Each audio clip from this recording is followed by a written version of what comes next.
네, 안녕하세요. 환자 중심의 진료 철학을 실천하는 강북 예측가병원의 이상수입니다. 오늘은 치아 삭제에 대한 부분을 한번 말씀을 좀 드리려고 해요. 치아 삭제가 굉장히 안 좋은 것처럼 사실 그 얘기들을 많이 하시는데 내가 치과 갔더니 이빨을 다 깎아놨어. 나 정말 후회해. 그리고 연세가 좀 드신 분들 같은 경우에는 막 고소하겠다고 소리 지르시고 이런 분들도 좀 있으세요. 근데 치과 의사들이라는 사람들이 평생을 걸쳐서 그거를 배우고 그걸 업으로 살고 또 아침에 출근하면 퇴근할까지 그 일을 하는 사람들인데 그 사람들이 남의 치아를 이렇게 자기 내키는 대로 삭제하거나 그러지는 않습니다. 치아 삭제를 만약에 이제 환자의 동의 없이 했을 때는 상해죄가 됩니다. 그거는 환자가 동의를 하지 않았는데 치아를 마음대로 삭제를 하거나 그러면 상해죄로 그거는 고소를 하시거나 고발을 하실 수가 좀 있어요. 그러면은 환자가 동의했다고 치과 의사가 막 다 깎아버리고 이래도 되느냐? 그거는 아니죠. 전문가는 분명히 전문가 윤리라는 게 있어야 돼요. 그러니까 일반인들이 잘 모른다고 그래서 내가 내 맘대로 하는 게 아니고 본인의 윤리관에 따라서 치료를 진행을 해야 되는 부분들이 있거든요. 그러면 치아 삭제는 왜 하느냐? 삭제가 어쩔 수 없이 필요한 상황들이 있어요. 가장 대표적인 게 충치. 충치가 있어서 조직이 다 파괴가 되고 있어요. 그 안에는 충치균들이 분명히 들어 있습니다. 그러면 이 충치균들을 제거를 해야 되잖아요. 그럼 치아를 그만큼 깎아내는 수밖에는 없어요. 치아를 그대로 놔두고 그 안에 들어있는 충치균만 쏙쏙쏙쏙 죽일 수 있다면 치아를 굳이 깎아낼 필요가 없어요. 근데 안타깝게도 아직까지 그런 기술이 없어요. 그래서 그 치아를 그냥 제거를 하는 수밖에는 없어요. 제거를 하는데 우리가 그 암 환자들 암 수술할 때 주위에 건전한 조직을 조금 같이 드러낸다고 그러죠. 왜냐면 암세포가 혹시라도 남아있을까봐.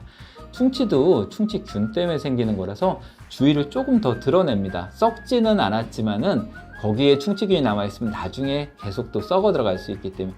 그래서 가끔 보면은 나 하나도 안 아픈데 신경치료를 하자고 그래. 그 의사가. 그러면은 그 의사가 좀 잘못한 거 아니야? 이렇게 생각하는 경우가 있는데, 왜냐면 충치보다 조금 더 드러내려고 하니까 그러면은 신경이 손상을 입을 것 같고 지금 당장은 아니더라도 신경이 죽거나 신경이 아프거나 이럴 수가 있기 때문에 신경치료가 좀 필요할 수 있다라고 얘기를 하는 거는 그 의사가 정말 이렇게 못된 사람이라서 멀쩡한데 안 아픈데 치료하자는 게 아니라 이거 충치 제거하다 보면 어쩔 수 없이 신경을 다치겠구나. 신경이 안 다쳐도 나중에 신경이 아플 수 있겠구나. 그러면 신경치료를 권하는 수밖에는 없습니다. 우리가 이제 충치를 제거를 할 때는 치아를 삭제를 해야 된다고 얘기를 했고, 나는 충치가 아니고 그냥 보철을 하려고 그러는데 이를 씌우려고 그러는데 이를 그냥 다 깎아내 버렸더라고요 라고 얘기를 하시는 경우가 있어요. 보철이라는 거는 치아를 씌우는 거를 얘기를 하죠. 근데 이걸 씌울 때 예를 들자면 이 치아들이 있을 때 이거를 그냥 이 위에다 덮어버리면 어떻게 되겠죠? 첫 번째로는 이가 커지겠죠. 커지면 아구가 안 맞습니다. 아구가 안 맞고 두 번째로는 이 뺨이나 혀가 닿는 느낌이 불편해요. 뚱뚱해져 버리니까 치아가. 뺨이나 혀가 들어가 있는 그 중간, 중립대라고 이야기를 하는데 그 위치에 치아가 있어요. 혀가 이렇게 닿는 부분, 뺨이 미는 부분 해서 그 균형이 맞추는 부분에 치아들이 다 위치를 하고 있기 때문에 이게 조금 더 뺨 쪽으로 나가 있거나 이게 혀 쪽으로 들어가 있으면 말하거나 얘기하거나 그럴 때 혀에 걸리거나 뺨에 걸려갖고 굉장히 불편한 감을 느낄 수가 있어요. 그래서 우리가 씌우는 만큼은 치아를 삭제를 할 수밖에 없어요. 안 그러면은 이게 답답해져 버릴 테니까. 그래서 삭제를 한다 그래서 무조건 깎아내는 건 아니죠. 최소한의 삭제를 해야 되겠죠. 최소한으로 이 안에 들어있는 신경이 다치지 않도록 삭제를 하려고 노력들을 많이 합니다. 근데 아까도 말씀드린 것처럼 치아가 그렇게 커다란 구조물이 아니다 보니까 삭제를 하는 과정 중에서 신경을 둘러싼 벽들이 굉장히 얇아질 수가 있고 그렇게 되면은 이 깎은 뒤로 시리거나 아니면 아프거나 이런 것들을 느낄 수가 좀 있어요. 그래서 이거는 신경치료를 좀 하고 해야 되겠다 이런 경우들도 조금 있습니다. 또 한 가지는 심리적인 이유 때문에 치아를 삭제를 하는 경우들도 있어요. 이렇게 뻐드렁니가 있어요. 이거 교정을 하자니 내가 시간이 너무 없어. 나 지금 교정할 시간도 없고 교정장치 이거 붙이고 싶지도 않고 그러면은 옛날에는 쉽게 이렇게 튀어나온 부분을 그냥 깎아내 버리는 거예요. 깎아내 버리고 이쁜 모양으로 이를 만들어서 그냥 치워버리는 이게 이제 올세라믹 치료다라고 해갖고서는 예전에 많이 했었고 실질적으로 여기에서 약간 파생이 된 게 라미네이트 뭐 하루에 교정이 됩니다 이렇게 이제 광고하는 경우들도 좀 있는데 그런 거 절대 안 갔으면 좀 좋겠어요. 저는 왜냐면은 그냥 튀어나온 거 다 깎아버리겠다는 얘기예요. 하루에 교정을 해주겠다는 얘기예요. 그래서 제가 예전에도 누누이 강조를 하지만 라미네이트는 치아가 가지런하신 분들이 하시는 거예요. 치아가 가지런한데 치아를 더 하얗게 만들고 있거나 예쁜 모양을 만들고 싶거나 이런 분들이 예쁜 치아를 만들기 위해서 하는 게 라미네이트지, 불규칙한 사람들이 교정을 하기 위해서 라미네이트를 하시는 건 적응증이 아닙니다. 자, 어쨌든 다시 이제 앞니 부분들이 울퉁불퉁할 때는 치아를 삭제를 해서 할 수가 있다.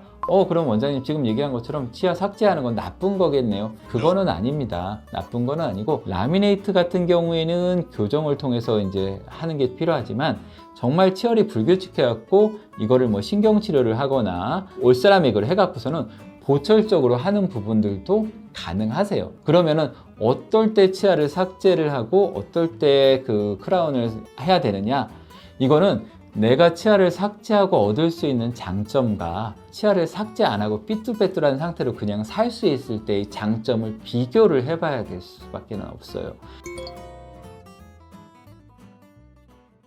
또 한 가지는 이 안에 신경에 이상이 생기는 경우가 있어요. 오른쪽 아래 이빨이 아파서 치과를 갔는데 치과 의사가 멀쩡한데 도저히 이유를 모르겠다, 지켜보자, 견뎌보자 이랬는데 나는 아픈 게 해결이 안 돼서 왔어요. 이런 분들 간혹 좀 있을 수가 있어요.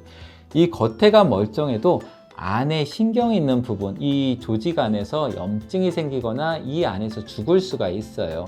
가장 대표적인 게 충격에 의해서 좀 죽을 수가 좀 있고, 정확하게는 이 티수 조직이 죽는 거예요. 이 안에 신경, 혈관 뭐 이런 것들이 다 들어있는데 얘네들이 죽는 거죠. 얘네들이 죽으면, 속에서 죽으면 겉에서 봤을 때는 멀쩡해도 이 치아가 아플 수가 있어요. 그리고 얘네가 죽으면 곪게 되고 곪으면 어디 빠져나갈 데가 없으니까는 이 뿌리 끝에 가서 맺히게 되는 경우들이 있는데, 이게 오래돼서 엑스레이를 찍었을 때 염증이 보이면 치수 조직이 죽었구나, 신경치료를 해야 되겠구나 이렇게 판단을 하는데, 이게 오래되지 않고 지금 한참 아픈 단계라든가 아니면 신경이 다 죽은 게 아니고 서서히 죽어가는 단계라든가 이러면은 아프긴 하는데 엑스레이에도 나타나지 않을 수가 있어요.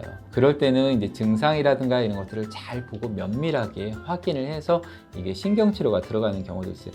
그때 신경이라는 게 치아 속에 있으니까 치아에 삭제를 하고 구멍을 뚫고 들어가는 수밖에 없어요. 그래서 그럴 때 또 한번 이제 신경치료할 때 치아를 삭제를 하게 되고, 신경치료할 때 치아를 삭제하게 되면은 이 속에 신경들을 다 제거를 하게 되니까 속에 이제 뻥 뚫린 빈통이처럼 좀 되고, 물론 그 안을 채우기는 하지만 그럼 이가 대나무처럼 쪼개지기가 쉬워요. 그래서 쪼개지는 걸 방지하기 위해서 이를 씌워서 보강을 해주는데, 그렇기 때문에 그거 할 때 또 한 번 더 치아를 삭제를 해줘야 돼요. 아까 크라운 할 때 이 치아를 삭제를 해야 되는 것처럼. 그리고 또 한 가지는 교정 치료를 할 때 치아를 삭제를 하는 경우들이 있어요. 그거는 왜 그러냐면, 치아가 이렇게 불규칙하게 되는 이유는 여기서부터 여기까지 치아 4개가 배열이 돼야 되는데 공간이 너무 작은 거죠. 그래서 이럴 때 할 수 있는 방법이, 첫 번째 방법은 공간을 늘리는 방법이 있어요. 턱을 키우는 방법이 있어요. 근데 이거는 성장기 어린이들한테는 가능한데 이미 성인이 다 됐을 때는 턱을 키우기가 굉장히 조금 어렵죠. 물론 그것도 하는 방법은 있어요. 하는 방법은 있는데 애들 때보다는 조금 어렵다는 게 있고, 두 번째로는 요즘은 턱 키우는 거 그렇게 좋아하지 않습니다. 얼굴 커진다 그러는데 누가 좋아하겠어요, 요즘 시대에. 그러다 보니까는 요렇게 이걸 더 키우는 방법으로는 그렇게 접근하기가 조금 어렵다. 그랬을 때 교정치과에서 이를 하나 뺍니다. 왜냐면 지금 턱은 이만한데 여기서 여기까지인데 치아가 4개가 다 들어있으니까 얘가 배열될 데가 없구나. 그러면 치아를 하나 제일 만만한 놈을 빼버리고 얘네를 이렇게 배열을 하는 거죠, 이 안에서. 그렇게 되면은 이제 충분히 치아를 배열을 예쁘게 할 수가 있어요. 근데 다시 이렇게 겹쳐져 있는데 겹친 정도가 이를 뺄 정도까지는 아니에요. 겹친 부분들만 조금씩 좀 없었으면 좀 좋겠는데 이런 생각이 들 때가 있잖아요. 그러면은 그때 이 치면을 약간씩 삭제를 해줍니다. 한 치아당 요만큼, 얘도 요만큼. 그래갖고 사이즈를 조금 줄여서 가지런하게 배열을 하는 거죠. 그렇기 때문에 발치를 안 하려고 하는 게 이제 치아 삭제예요. 이거를 스트리핑이라고 이야기를 해요. 조금씩 벗겨낸다 그래갖고선 스트리핑이라고 이야기를 하고, 교정 치료할 때 그래서 치아 삭제가 필요한 경우들이 조금 있을 수가 있습니다. 이제 치아 삭제를 하는 경우는 몇 가지 경우가 좀 있을 수가 좀 있는데, 대부분 필요에 의해서 치아 삭제를 하는 거지, 치과 의사가 무슨 억한 심정을 갖고서는 치아를 삭제하거나 절대 그러지 않습니다. 자, 일단 치아 삭제가 정말 나쁜 거냐, 아니면 치아 삭제가 뭐 꼭 필요한 거냐, 이런 부분들에 대해서 여러분들의 이해를 좀 돕기 위해서 말씀을 좀 드렸고요. 앞으로도 또 좋은 주제 있으면 한번 찾아뵙도록 하겠습니다. 감사합니다.